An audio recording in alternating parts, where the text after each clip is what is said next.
What's up, YouTube? This is Albert Lee from Albert Lee Productions. What's up, YouTube? This is Israel from Albert Lee Productions. And if you like the content that we're pushing out, please like, comment, subscribe, and hit the notification bell.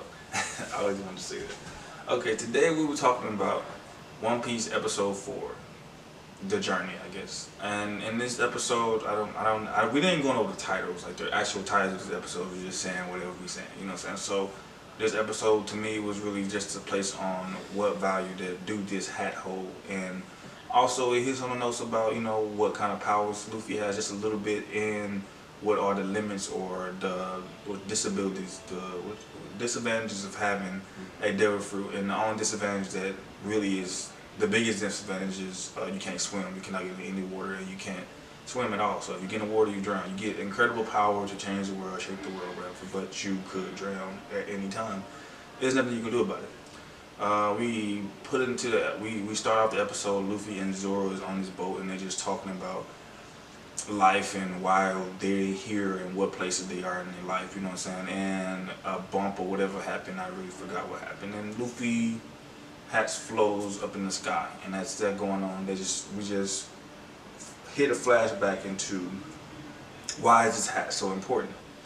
And we go into the past and we see that a very close friend of his gave him that hat.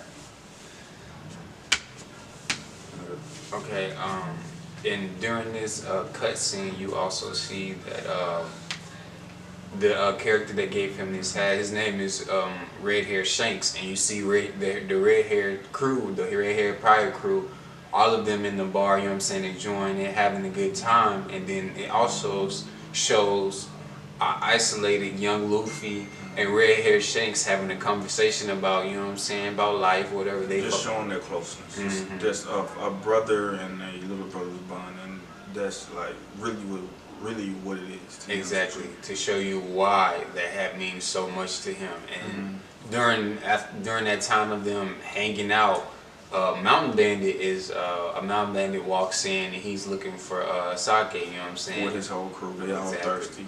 But Shanks didn't drunk the whole bar out. And that in that regards, the Mountain Bandit flips out. You know what I'm saying? He couldn't, you know what I'm saying, understand why he don't have no drinks. Hey, he needed a drink. But you got that money and if you want to buy a whole bar out for your boys, hey, do it. You know what I'm saying? Hey, that's how it is. You thirsty this day, wait till tomorrow.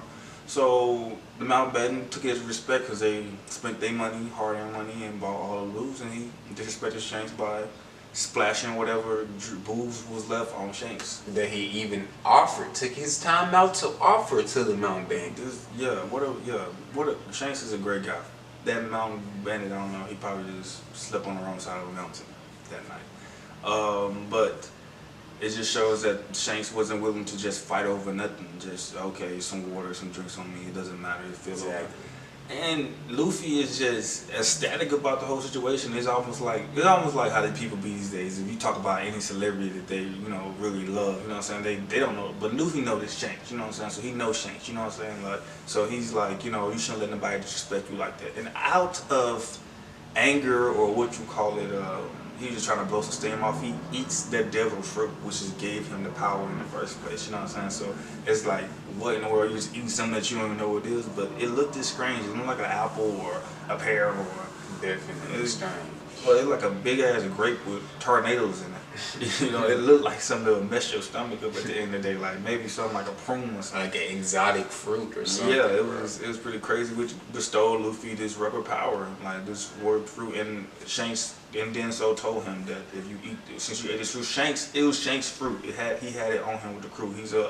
Shanks is a known pirate. Like, he goes around the world and travels, so he has access to get those kind of rare commodities. The devil fruits are not everywhere. You can't find them anywhere. It's just not a common thing. But the two pirates that sail around the world, they go to island here and there. They have so many places they can go.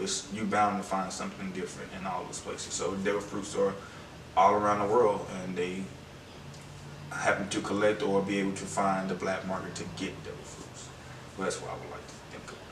But they also show a cutscene where the redhead is in the ship, you know what I'm saying, chilling, and She's trying to make a come Well, up. actually, that's how the episode started. We didn't even think about it. Redhead stole a ship from boys. Like She finessed them. She had a treasure, you know what I'm saying? And you just get to see how she is very trickery cool. and, you know what I'm saying, finesse wise. She's pretty cool, and it seems like she's a navigator or something because she knows the weather. She told him what was gonna happen, and it happened. And it's sad, but hey, it happened. You know what I'm saying? You shouldn't be trying to finesse anybody. Finesse get finesse, but she a finesse too, and they finesse. She just got the upper hand this time. So she is on her way. We find her after the flashback is like over. Like her, she's somewhere doing whatever she's doing. You know what I'm saying? She's looking for a map, right? Yeah, she's looking for a map. So she's on the island with Bucky, that the person that took the map from episode 3, if you remember, he took the map. So she's found him and she's located him. She's a very capable individual. That was just showed that she's very capable and she knows how to get where she's going and she's know how to navigate where she's going. Exactly. And yeah, by herself. She's not doing this with anybody else. Very powerful, very onto her own self. And now Luffy drops in on her for him because he just did something dumb. Not dumb, but just Luffy mistake. We'll just call them Luffy mistakes. I don't know what else you would call. But we also got to see how did we talk about Redhead Shanks saving Luffy? No. Okay, No. so like basically Shanks had to come to Luffy rescue since he was the next day the mountain bandits came back to the bar disrespecting the red haired pirates and Luffy just wasn't going for it, you know what I'm saying? So he poked out his chest, you know what I'm saying, deep in his voice and saying what he had to say, you know what I'm saying, bro? And even though, you know what I'm saying, sometimes saying what you gotta say make you'll end up in different situations. He ended up in a situation where he needed the people that he was defending to defend him. Yeah. You know what I'm saying? So basically, once they showed up, you know what I'm saying, because the Mountain Bandit just basically wanted to off with Luffy. Like he wanted Luffy to be gone, done with, you know what I'm saying? And they show up. Because he's super childish. Exactly. And these redheads, they start to apply pressure, show you like, yeah, you a Mountain Bandit, but like, I'm a pirate. By redhead, he means Shanks' whole crew. Exactly. You know, they showed up and really just showed like, hey, if we really cared enough about wet clothes, we would have kicked your butt in the bar, but we really don't care. But if you mess with our blood, our essence, our part of us, we coming for you. And that's how it is about friends. Your friends going to do something, hey, you got to be there for them. You know what I'm saying? 100% of the time. You got to be there emotionally, physically, mentally, whatever bullshit. You know what I'm saying? Just be there for them. So, yeah. So the redheads, they start to after they start showing that they real pirates, like they're no joke.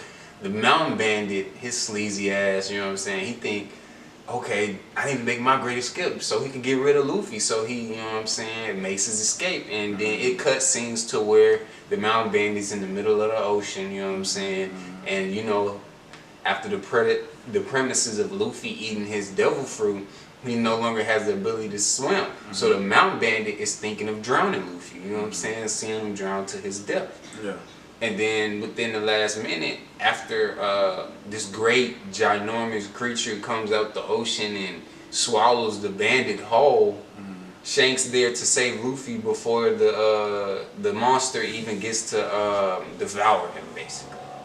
Yeah. So so the monster attempts to, after he eats the bandit, he attempts to eat Luffy. In that point, Shanks steps up and grab Luffy out the way, in the process of losing an arm. But this guy is so badass that he doesn't need an arm because he looked down a giant eel monster with a T-Rex face, and with one stare told him to back off, and the monster left. So I don't think he need that arm. You know what I'm saying? So hey, this episode just showed us like, hey, Luffy know people that about that life. You know what I'm saying? Exactly. So hey, he know people about this life. So I'm